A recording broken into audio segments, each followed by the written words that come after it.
I am your friend, Dr. Charles Apoki. At last, President Bola Ahmed Tinubu has done the unthinkable. Tinubu has done the unthinkable. The Minister of Livestock Development, Malam Idi Mokhtar Maha, during the inaugural National Council of Livestock meeting, said that the federal government has banned open grazing. Open grazing.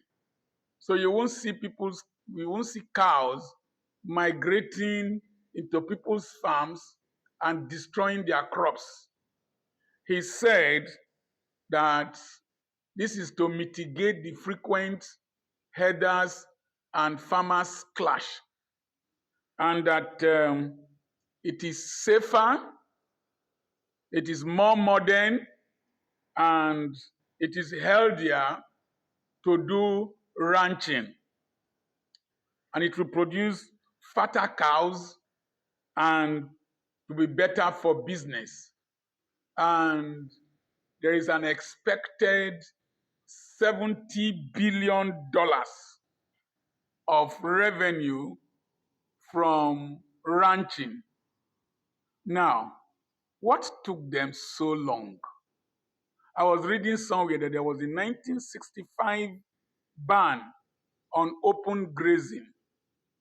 Why did these Fulani headsmen suddenly become so powerful, so arrogant, so rebellious, and so criminally minded to enter people's farms, uproot cassava, and do all that?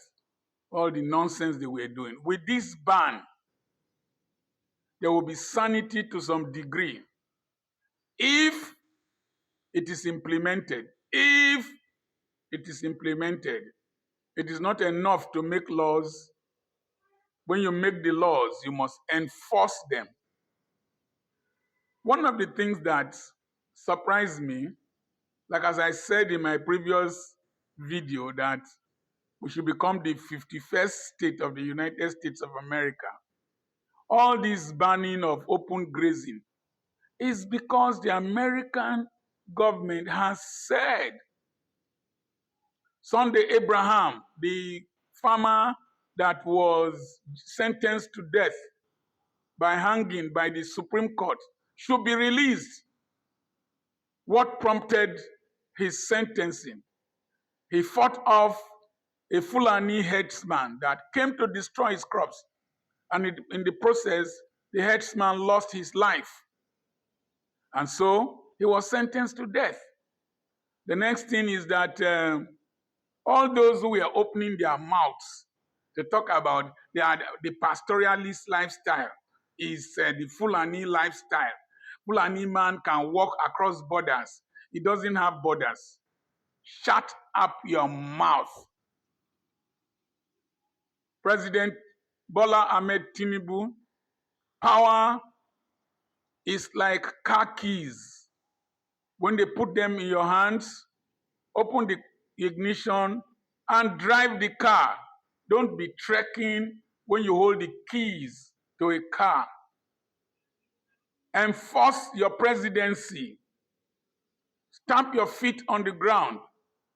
Step on some toes so that our country can move forward and live this primitive way of living, allowing some primitive people to hold us to ransom. I took a train from Cardiff to Manchester. You needed to see beautiful farms with healthy-looking cows, all of them in the countryside with their sheep just lying down after eating grass. You have hay rolled. And here we are living like 14th century human beings because of a few people who refuse to modernize. The Saudi Arabian cow produces 40 liters of milk a day. The Brazilian cow, 40 liters of milk a day. But the Nigerian cow, only 1 liter of milk a day, looking very haggard because they suffer and try. That's animal wickedness. What do they call it? Animal torture, trekking long distances, flogging them, encroaching into people's farms. It don't change, oh. Don't read. Tinubu has done the unthinkable. Let the governors, the police, the army, and all security agencies ensure that this law is enforced. Uh-uh, uh-uh, nonsense.